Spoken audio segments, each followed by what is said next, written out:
What is up, everybody? That was a terrible intro. Let's do it again. What is up, everybody? Welcome back to another Bringer of Light Productions video. In today's video, we're going to be talking about stuff. Namely, why I'm not in a sling anymore. Let's shed some light on the situation. What's up, guys? So, in today... Well, first, let me get rid of my gum. Hang on.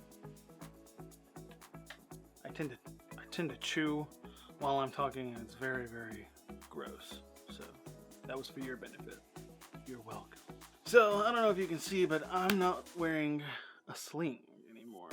So I actually filmed this video the same day that I did my last video, which I will link right here, about dry fire training and how we can do that safely. And I had this whole joke and everything where I was like wearing the same shirt and, well, actually, I have the footage. I'll just show you. So I know some of you are probably already asking, Josiah, why do you have the same shirt you wore in the last video? That's a great question. The answer is, I shot this video the same day as I did the last video, so... Hilarious, right? It's a real knee slapper.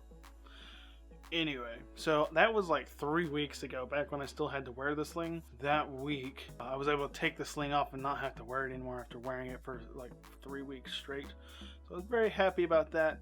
As you can see, I can move my arm a little bit. I've been doing physical therapy, which started off for the first 2 weeks as just basic movements, trying to get my mobility back in like full range of motion, which isn't quite full range, but it's a lot better than it was when I first started and I couldn't even pick up my arm at all. So it's not a very comfortable process in the least. It's not like excruciatingly painful, but it does hurt some. We've moved on from just stretches. I do those at home now, twice a day. Yes, mother, I'm doing them twice a day now. We've moved from that to some resistance training where we're using like bands, pushing against some stuff lightly and things like that to try and build the strength in my shoulder back. So that's how that is going. During the 6 weeks that I was just at home, tried really hard not to be a couch potato. And I have all these grand ideas, like I was like, man, I got 6 weeks. I'm gonna knock out a whole bunch of videos for you guys, and that didn't happen. I got one video done. I filmed 2, finished 1, and I did do a couple of videos for my mom. By the way, how does the lighting look? Like, I'm trying a new look where I'm having this like really dark and cinematic and dramatic, you know, drop shadow and everything. Maybe it'll have my double chin right here. Who knows? I'm not fooling around. So basically what I did for the last 6 weeks leading up to this, I just started back at work this week. And it's been crazy trying to catch up and like get myself back up to speed after 6 weeks of not working at all. So it's been a little bit of a you know, a change from just relaxing and not using my arm at all to like really having to like use it, even though I'm very careful making sure I'm not overusing it or doing things that are going to hurt it. It's still being used more than it was sitting on a couch playing video games, which sadly that's what I spend most of my time doing during the 6 weeks. I got pretty decent at Call of Duty. I also started a game called Horizon Zero Dawn with my brother. Well, it's actually my brother's game, but he's letting me play it. We're not even going to go into what the game is about because I will be here for a long time talking about the game.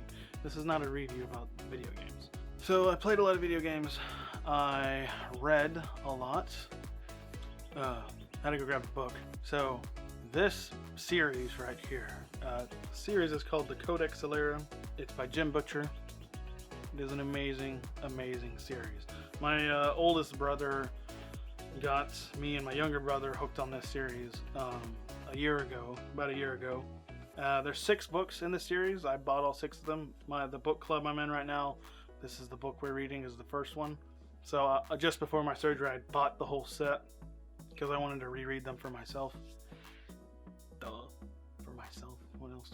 Who else would I read to? I wanted to reread them, and I wanted my own set. That's what I meant to say. So it took me about a week to read each book. Sometimes I just sit and read straight through for like 2 or 3 days and finish them. Other days it would be like I would read a few chapters and then I'd do something else. So I've been playing a lot of video games, reading, and the other thing I've really kind of been trying to work on is magic tricks. you know, with cardistry, like flipping the card around and making it look cool. Kind of like that, but with like multiple cards, and there's people that go like all sorts of cool stuff, like Peter McKinnon. That's what I want to be like eventually when I grow up. I'm just kidding. I want to be with myself. Although he seems like a really cool dude. Anyway, I've been practicing stuff. Apparently, my nieces and nephew really like magic tricks and cards, and like so card magic obviously came to mind. And I kind of started off doing some stuff where it was like, all right, I'm one-handed. I can't even use my left hand for anything. So what's some stuff I can do with one hand? And like one-handed cuts came to mind. So I've been practicing some one-handed cuts. I've got a couple of basic ones now. The Charlie cut and the Revolution cut are basically the two that I wouldn't say mastered, but got them down pretty good. There's another one that's called the Running Charlie cut, where you like take this and that's normally what happens. Don't worry, it's normal. Basically, it's a harder variation of the Charlie cut, and I can't do it yet. But that's for the first, week or whatever. I was really into it. I'd sit there I think I sat there for a couple hours practicing like the Revolution cut. The Charlie cut, just the one-handed cut like that was pretty easy to get. I could get that, and I got that in like a few minutes. And I just kind of been tweaking it and getting it better and better. Same thing with the Revolution cut. After those couple hours, it started coming together. Now I can do it without thinking about it too much. Doing that, and working on some snap changes and making the card, look cool. Which, in order to do a correct snap change, like a real one, you have to be able to do a double lift. They're hard to do. I can't do it. But, practice makes perfect. So that's really what I've been doing, because I really want to get better at that kind of stuff, because, surprising people with snap changes is just like, hey, it's the wrong card. Stuff like that. That's pretty much what I've been spending my time for the last 6 weeks. Sorry. It's pretty much what I've been spending my time for the last 6 weeks doing around the house, other than making sure the kitchen is clean, because that's pretty much all I could do. So as far as like my fitness and like what I've been doing to try and stay in shape, I can't run or lift weights. We'll put these cards down, they're kind of distracting. So I can't run, can't lift weights. So I did a lot of walking, which that was really the only exercise I did, unless you call moving a controller with your thumbs exercise. So my thumbs are really strong now. And I just drank water and didn't eat that many sweets. So for up until like last week, I really didn't have any like sugar or anything like that. And then last week I had one shake from Sonic and I had 2 Dr. Peppers. So technically I broke my Dr. Pepper fast, but I had them both in the same day, and I was like, all right. I even told my fiance, I was like, hey, do not let me get any more soda. Like, if I don't let me. Like, if I say I want it, it's like, no, you don't need it. Give me something else. Which, surprisingly, normally, when I like drink soda, I want it like all the time after that. Like, it's like, Dr. Pepper, because Dr. Pepper's best. Fist. If you're Texan, you know what I'm talking about. And if you're not a Texan and you still like Dr. Pepper, you know what I'm talking about. And if you aren't a Texan and you don't like Dr. Pepper, well, that is unfortunate. But this time, I haven't been craving it like I normally do. Like I went back to work where I could drink Dr. Pepper all day if I wanted to, and I went straight for the water with a little bit of Powerade, like literally that much at the bottom. My coworkers think I'm weird. I've just been drinking a lot of water while I was not at work. I was kind of intermittent fasting, so I would wake up, so I would stay up till like 3 or 4 in the morning. So I woke up at like 10 to 12 in the afternoon. So I'd wait 2 to 3 hours, eat something, a pretty decent meal size-wise, and then I wouldn't eat anything until like 9 or 10 at night, in which case I'd have another decent-sized meal. And then I wouldn't eat anything until I got up and stuff. So I was pretty much limiting myself to 2 meals a day. I had 3 meals a day every now and then. Sometimes my dad went and got some, breakfast burritos or something like that. So I'd eat those. If I did that, normally I'd eat like 3 times. I just made sure to eat smaller amounts. So I've been doing that because my goal for this whole 6 weeks and everything was to not gain any weight. I was okay with staying the same weight as I was before the surgery, which when I weighed myself like the day of the surgery, I was 224. I've actually lost about 3 pounds in the last 6 weeks, because when I weighed myself last Sunday, I was 221. So Ooh, we're reaching that 220 mark, which is my first goal. It's 220. I haven't been under 220 pounds in like 2 years, so that's my first goal. It's 220, and then we're gonna, keep slicing it off.